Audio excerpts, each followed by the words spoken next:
There has been increased research interest in the use of active video games, in which players physically interact with images on screen, as a means to promote physical activity in children. The aim of this review was to assess active video games as a means of increasing energy expenditure and physical activity behavior in children. Studies were obtained from computerized searches of multiple electronic, bibliographic databases.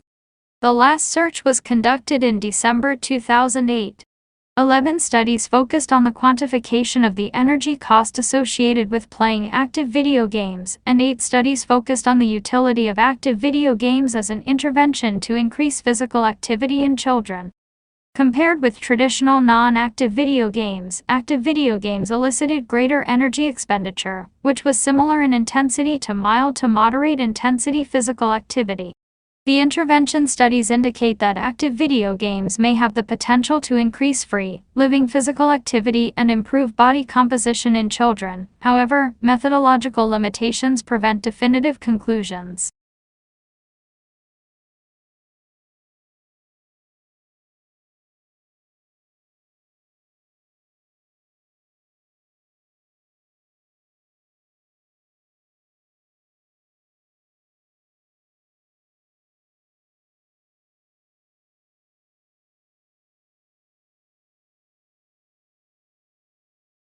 Lake Turkana is a large lake in Kenya, East Africa.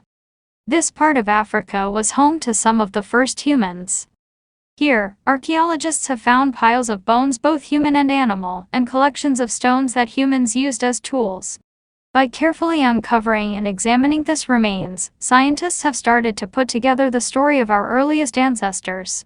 In 2001, a 4-million-year-old skeleton was uncovered in the area. Although a link between it and modern-day humans has not been established, the skeleton shows the species was walking upright.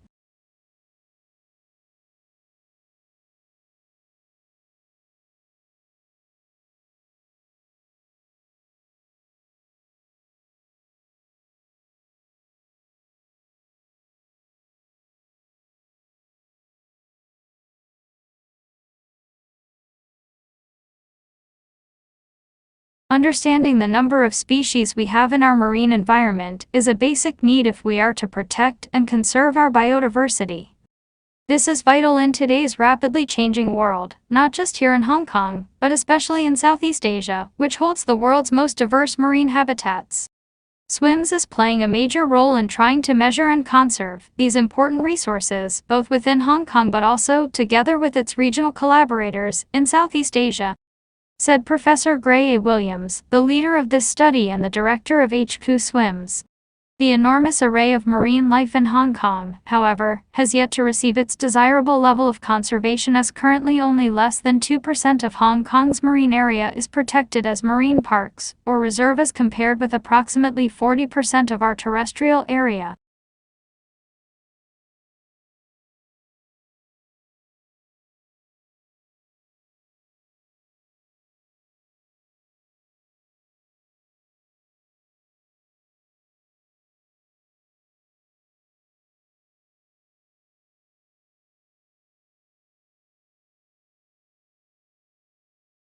Over the years, to increase trade, many countries have created free trade agreements with other countries. Under the framework of General Agreement on Tariffs and Trade and World Trade Organization, countries opened up their borders and agreed to remove trade barriers, which saw the emergence of international trade and expanded economic globalization.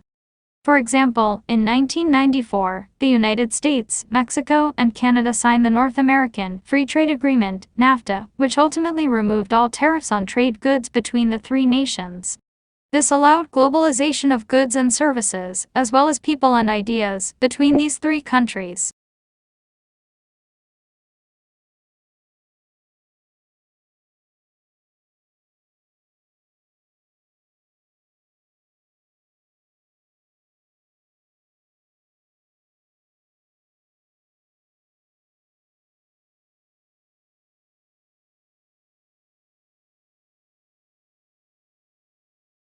Plants serve as the conduit of energy into the biosphere, provide food and materials used by humans, and they shape our environment. According to Erd and Frommer, the three major challenges facing humanity in our time are food, energy, and environmental degradation. All three are plant-related. All of our food is produced by plants, either directly or indirectly via animals that eat them. Plants are a source of energy production, and they are intimately involved in climate change and a major factor in a variety of environmental concerns, including agricultural expansion and its impact on habitat destruction and waterway pollution.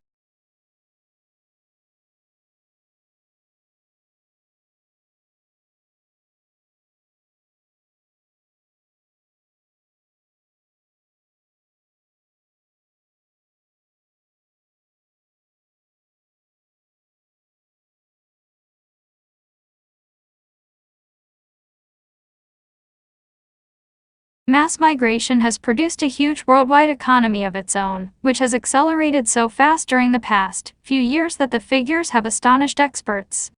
Last year, remittances sent home by migrants were expected to exceed $232 billion according to the World Bank, which tracks these figures vital. Though the flow of remittances is to alleviate the plight of the migrant's family, it cannot on its own lift entire nations out of poverty.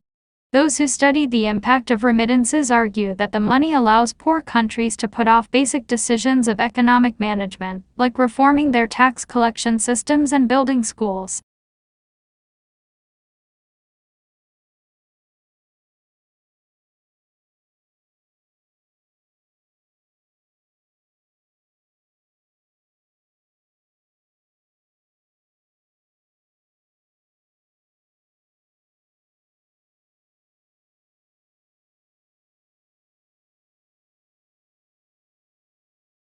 The platypus looks like no other creature on Earth.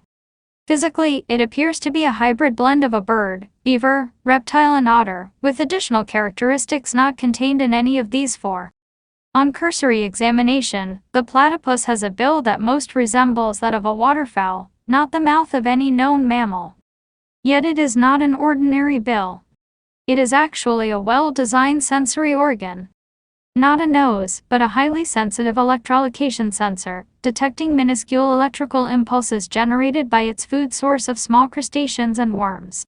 No other mammal has a sensor so highly developed. In fact, only one other mammal has this ability at all.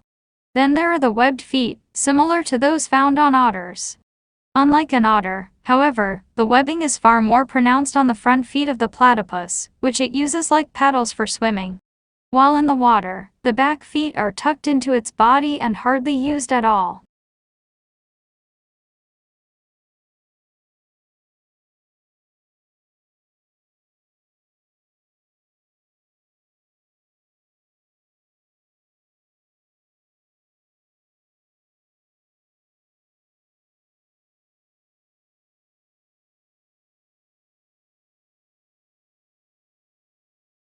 For the past 30 years, the United States has been conducting what one observer, Samuelson 2001, has called a massive social experiment regarding the political and social consequences of increasing economic inequality. The share of national income going to families in the bottom 40% of the income distribution declined by about 1/5, from 17.4% in 1973 to 13.9% in 2001, while the share going to families in the top 5% increased by more than 1/3, from 15.5% to 21.0%. Michel, Bernstein, and Bushi 2003. Meanwhile, the share of income going to the top 0.1% quadrupled between 1970 and 1998, leaving the 13,000 richest families in America with almost as much income as the 20 million poorest families. Krugman 2002. The economic causes of these trends, technological change, demography, global competition, are a matter of some scholarly controversy. But the important political point is that, whereas most rich democracies have significantly mitigated increasing economic inequality through government action, the United States has mostly been content to let economic trends take their course, doing less than almost any other rich democracy to limit economic inequality through employment and wage policies, taxes and transfers. Jenks 2002, 64.